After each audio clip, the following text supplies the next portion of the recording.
Well, I think increasingly the challenge of constitutional interpretation today is going to be how to interpret the Constitution in a polity that is increasingly diverse. So I should say there are many, many challenges. This is just my cut on it because of the issues that I'm interested in. But if you look at the Constitution, one of the things that we know about the Constitution and constitutional interpretation is that those interpretations have to change according to broad, irreversible trends in American society. So let me just give you three examples.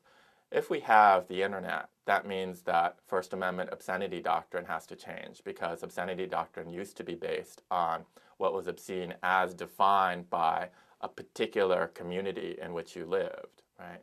But if we have the internet, then we have one national community for that, indeed a global community for that, so that's going to have to change. If we have the war on terror in a post-9/11 world, civil liberties is going to have to change. And people on the other side of this, civil libertarians can argue until they're blue in the face. But 20 years from now, the landscape of what can be done under Fourth Amendment search and seizure or under the Second Amendment, Article 2, the presidential powers provision is going to change. When we get into my bailiwick, which is civil rights, the dominant challenge for constitutional interpretation is going to be the broad and irreversible trend of explosive pluralism in American society.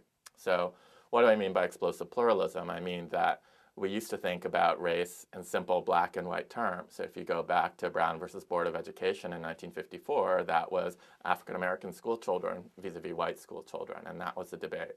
Now, starting with the 2000 racial census, we have 63 different racial categories because we have 5 separate racial categories and then different permutations because you can check more than one box. That is an utterly different landscape than what we were confronting in Brown versus Board 50 years ago. Similarly, Diana Eck, a professor at Harvard, has told us that we've never been here before with respect to the diversity of religions because we're now not only the most diverse religiously diverse country in the world, we're the most religiously diverse country in world history. And so in the same way that First Amendment doctrine is going to have to change with respect to the internet, and Article 2 is going to have to change because of the war on terror, so too do all the civil rights provisions of the Constitution have to take into account the fact that we're encountering explosive pluralism within the United States.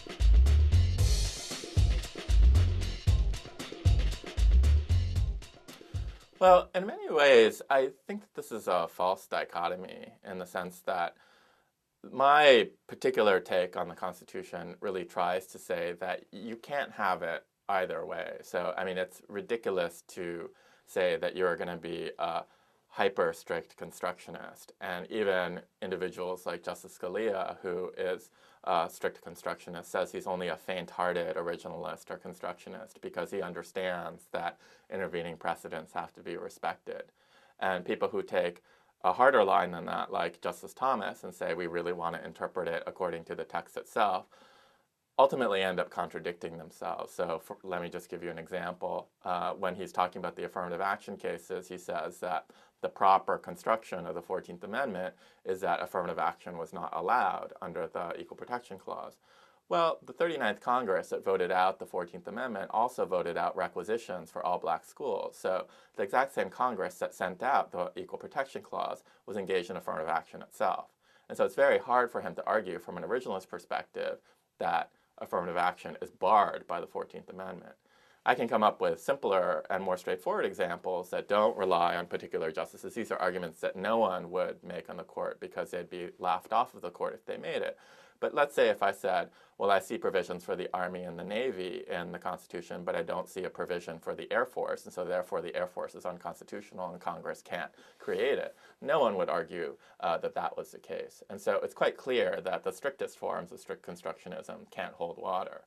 On the other hand, the strong living constitutionalism view, which is to say, oh, the Constitution is whatever we want to make of it, and there are all these status-based exclusions from we the people because women weren't allowed to vote, and racial minorities weren't allowed to vote, and anyway, those people are all dead anyway, so we shouldn't be bound by the dead hand of the past, and the Constitution is what this generation chooses to make of it, is also specious because there's something really important about having a written constitution. And I think most Americans understand that the written constitution binds us in a different way than constitutional traditions that don't have a written constitution attached to them, as is the case in England. So what am I then saying? What's my theory after I've knocked out these two extremes? Well, my theory is really comes from my literature background, which is to say I really think of the Constitution as a wonderful and canonical document that is worthy of our reverence and was created in a particular moment in time, but has been received by successive generations in different ways. And so I actually want us to think about the Constitution. I mean, there are differences here too, but I want us to at least engage in the thought experiment of thinking about the Constitution as if it were the works of Shakespeare. So I'm writing a book on Shakespeare and the law right now, so I'm tipping my hand a little bit. But I mean, the reason that Shakespeare survives and that Marlowe, who was his contemporary and just as popular, if not more popular, in the time period in which they were both alive, Marlowe died earlier than Shakespeare did. When we think about Shakespeare and Marlowe, the reason that Shakespeare survives is because Shakespeare was simply a greater author, and he was accepted to be a greater author by successive generations. And we know that if the Constitution had a Marlowe equivalent, if the Constitution were a weaker document that spoke less across the ages, then we would have found ways either to amend it or to ignore it or to do end runs around it. And we see this kind of thing happening in Japan, actually, where Japan has an imposed constitution that it doesn't really feel like belongs to it as a culture. And both houses of parliament are thinking about whether or not to revamp the whole thing because it was an imposed constitution. And this is going to be a big issue when we think about imposing a constitution on various countries in the world. But what we have in the United States is not only a document that we have produced and got the consent of the people, but also a document that we regard as canonical and good. And I think that often falls away in our constitutional debates. Maybe an easier way to look at this, given that we actually did ratify the Constitution, so someone could say back to me, well, we actually took a vote on that document and it binds us, so it's not like Shakespeare. I guess what I would say is, well, don't look at the Constitution then. Look at the Federalist Papers, which were the papers that we look at in looking at the original intent of the founders. Those we didn't vote on. One could argue that they have no legitimacy whatsoever in the constitutional discourse because it was written by three people who were writing propaganda for one state, New York, and it wasn't ratified by the entire country. But nonetheless, we look at the Federalist Papers all the time, and the Supreme Court, both the left and the right, justices on the left and justices on the right, cite the Federalist Papers ad nauseum. And in fact, the number of citations are going up, incidentally, rather than down over time, which is interesting. Why is that? Well, I don't think it's because the Federalists, Hamilton and his Jay and Madison had particular insight into the framing of the document. I mean, they were there, but so were many other people. I think it's simply that this is the best document that articulates American political theory that this country has ever produced. And so it's a good document, and that's why we owe it our fealty, and that's why it is emerging in all of these debates. And so that's not a document that has democratic legitimacy, but it's nonetheless something that we look at in order to understand our own Constitution because we believe it to be a good document.